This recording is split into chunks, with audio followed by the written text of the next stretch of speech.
Thank you very much.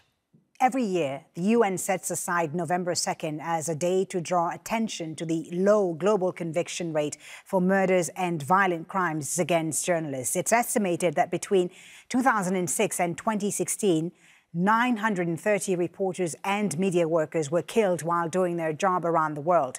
And UNESCO says 90% of murder cases remain unpunished. Syria is one of the most dangerous countries. More than 200 journalists and citizen reporters have been killed there since the start of the war 6 years ago. Now, Iraq, Syria, and Mexico may be the deadliest places for journalists in the world, but members of the media across the planet have been targeted in 2017 in countries with some of the most restrictive media environments and those with the most liberal. So many people are sharing those kinds of stories online. In the United States, there's been an unprecedented level of threats to journalists and media outlets this year. You'll see these pictures of a journalist who was attacked by a mob at an anti-fascist demonstration in Berkeley. This was in August. Now, anti-fascists as well as white nationalist protests have been the most dangerous for journalists to cover this year. But also there's political events, such as this one here. This is a reporter in Virginia who was thrown to the ground by police last Saturday while covering a campaign for a candidate for the office of governor. Now, more than 50 journalists have been attacked or arrested while just doing their jobs this year. That's according to the U.S. Press Freedom Tracker. That's a joint effort by the Freedom of the Press Foundation and the Committee to Protect Journalists. I spoke to Peter Stern earlier. He's the managing editor who told me about the most dangerous place in America to report from in 2017.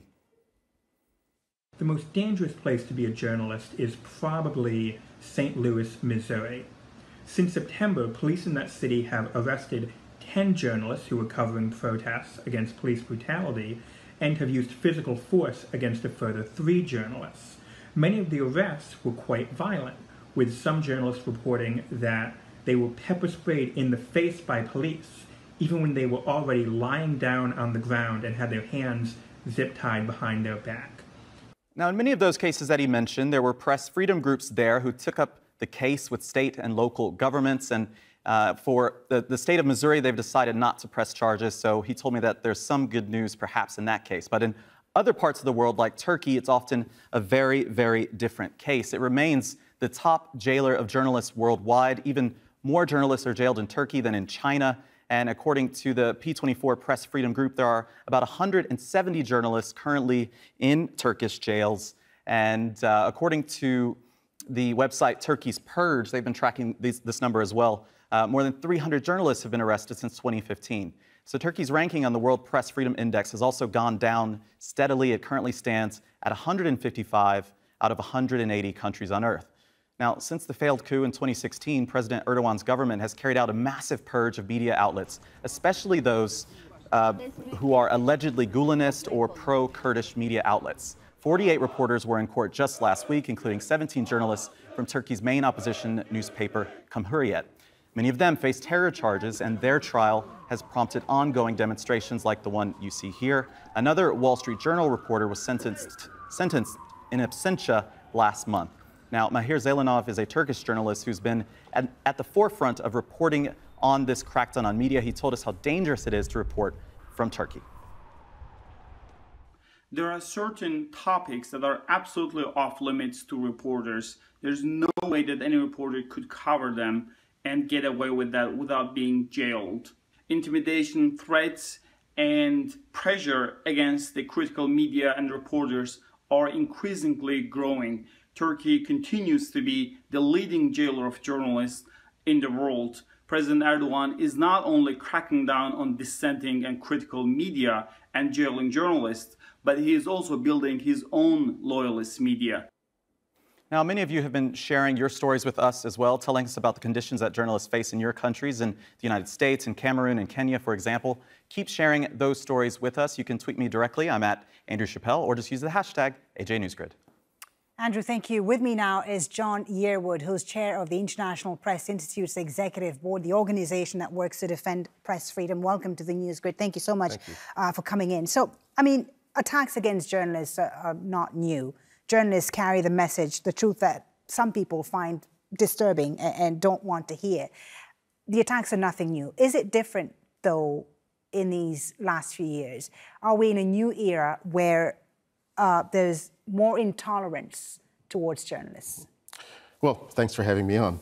I think you're right. And Andrew was just talking about the situation in Turkey. I have just come from Istanbul, where I was in one of the courtrooms for 8 hours a few days ago, trying to get some of our colleagues in Turkey released. What we have seen is a deepening of this animosity towards the press, and Turkey is Exhibit A. There are more journalists, as has been said, in jail in Turkey than anywhere in the world, and we're seeing that in countries around the world. Yeah, and it's, you mentioned Turkey, but regardless of the country or the situation, when you, for instance, see the U.S. president, Donald Trump, in a tweet and a meme hitting a journalist, that doesn't help, does it? I mean, this coming from the U.S. president himself.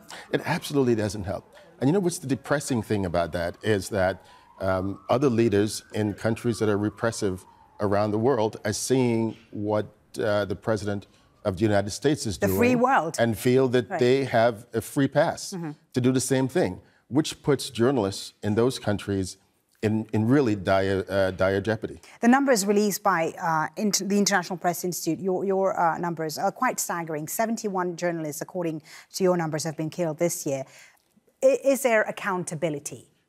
You know, and we've seen many journalists, at least a half dozen, killed in the last month alone, if you look at what's happening around the world. What we're hoping is that through the support of the UN and other global organizations, we can get some real focus and attention on prosecuting, first investigating, arresting, then prosecuting those responsible for crimes against journalists. I want to put a question to you that, some of us in the newsroom were asking earlier today. We all know that corrupt governments don't like journalists. But what about the people that we as journalists are supposed to be serving, our viewers? What is the reputation of a journalist today? Well, it depends on where you are and also the public's interaction with journalists. For the most part, if you're interacting with journalists on a regular basis, but overall, do people trust journalists? You feel that journalists are okay. Are journalists trusted? It feels like before, people trusted journalists. Today, it's different, isn't it? Well, part of it being of the constant barrage of criticism that we've been seeing from some leaders attacking the press. But I think when you look at what happened in the United States in recent months, you look at the storm in Texas, for example, you looked at what's happening in Puerto Rico, and you looked at what happened in Florida. The people have come to trust the journalists who are telling those stories. So when the public interacts with journalists on that level, then again, John Yearwood, when the Collins Dictionary says it's considering adding the term fake news this year, what does that say about journalism and the work that we do? Well, I think that's fine. Add the term fake news because there is something called fake news. It's just not what we do. Okay, thank you very much. Thank you for speaking to us. John Yearwood of the International Press Institute joining us here on the News Grid. Thank you for your time. Thank you very much.